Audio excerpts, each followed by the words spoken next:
اور ہم سب جانتے ہیں کہ جب آپ رسالت پر مبعوث ہوئے ہیں تو آپ کو کتنی اذیتوں کا سامنا کرنا پڑا ہے۔ آپ کے راہ میں کانٹے بچھا دیے جاتے تھے، آپ کے اوپر غلاظتیں پھینکی جاتی تھیں،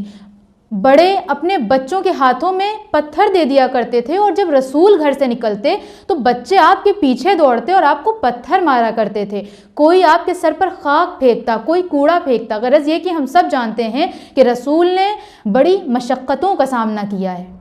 لیکن ہمیں کہیں نہیں ملتا کہ رسول کا ہاتھ کبھی تلوار کی طرف گیا ہو اور کبھی آپ جنگ پر آمادہ ہوئے ہوں۔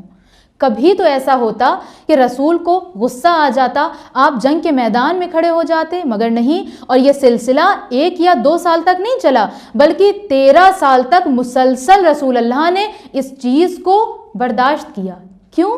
خدا کی رضا میں، خدا کی اطاعت میں، کیونکہ اس وقت کا تقاضا یہی تھا، اور جیسا کہ میں نے پہلے ہی بیان کیا کہ انسان کا عمل ہی انسان کو انسانیت کے درجے پر فائز کرتا ہے، اور انسان کا وہ عمل یہ ہوتا ہے کہ انسان اپنے مزاج کے مطابق عمل انجام نہ دے، بلکہ انسان سوچ سمجھ کر عمل انجام دے، وقت کے تقاضے کے مطابق عمل انجام دے، اس کے عمل میں اس کا انٹینشن خدا کی ذات ہونا چاہیے، وہ جوش اور ولولے میں نہ آ جائے، کیونکہ اگر جوش اور ولولہ ہی انسان کا اصلی عمل ہوتا تو 13 سال کی اس لمبی مدت میں رسول اللہ کیوں اتنی مشقتیں برداشت کرتے؟ آپ تلوار نکال لیتے، آپ کے ساتھ آپ کو سہارا دینے والا علی جیسا جانشین اور بھائی موجود تھا، مگر نہیں، آپ خاموش رہے۔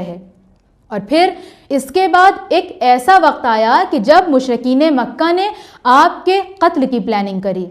اس وقت آپ نے اپنے جان کی حفاظت کے لیے مکے کو ترک کر دیا، یعنی 40 سال کی ابتدا میں آپ خاموش رہے، جب آپ نے اعلان رسالت کیا تو 13 سال تک آپ مسلسل ان تمام مصائب کو برداشت کرتے رہے، اور جب آپ کی جان لینے کی پلاننگ ہوئی تو اللہ کے حکم سے آپ نے مکے کو چھوڑا۔ اب جب مکے کو چھوڑ کر ہجرت کی اور آپ مدینے میں آئے ہیں تو مدینے میں آ کر بھی آپ نے تلوار نہیں اٹھائی ہے، آپ یہاں بھی صبر و شکر کے ساتھ رہ رہے تھے، لیکن اس کے بعد جب دشمنوں کی طرف سے چیزیں حد سے زیادہ بڑھ گئیں تو وہ رسول جو اتنے سالوں تک خاموش رہا، اب وہ فوجوں کی قیادت کرتا ہوا نظر آیا۔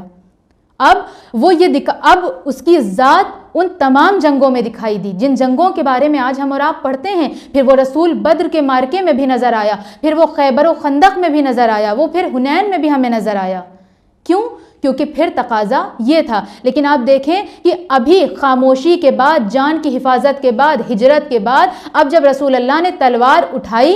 تو اب تلوار اٹھانے کے بعد بھی پھر ایک ایسی منزل آ گئی کہ جہاں پر آپ کو صلح کرنی پڑی، صلح حدیبیہ۔ ہم سب جانتے ہیں کہ اس صلح میں کیا ہوا ہے،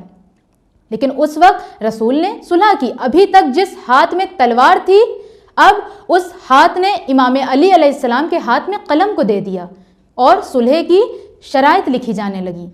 تو اب ہم رسول اللہ کی ذات کو کیا کہیں گے یہاں پر کہ رسول اللہ عافیت پسند تھے یا جنگ پسند تھے؟ کیونکہ رسول اللہ کی زندگی میں یہ جو تقسیمات ہمیں دکھائی دے رہی ہیں، کبھی آپ صبر و شکر کر رہے ہیں، کبھی آپ اپنے جان کی حفاظت کر رہے ہیں، کبھی آپ جنگ کے میدان میں نظر آ رہے ہیں، اور کبھی آپ صلح کر رہے ہیں۔ تو یہ ماجرا کیا ہے؟ یہ کوئی ماجرا نہیں ہے، بلکہ یہ اس حقیقی عبد، حقیقی انسان کی پہچان ہے کہ وہ انسان جو حقیقی ہے، کہ جس کے اندر واقعاً خدا نے اس جوہر کو ڈالا کہ جس کی وجہ سے اللہ نے انسان کو اشرف بنایا۔ تو جب انسان اپنی اشرفیت کو سمجھ کر خدا کی اطاعت کرنے لگ جاتا ہے تو پھر انڈیویجولی وہ کوئی عمل انجام نہیں دیتا، بلکہ ہر عمل میں خدا شامل ہوتا ہے۔ اگر وہ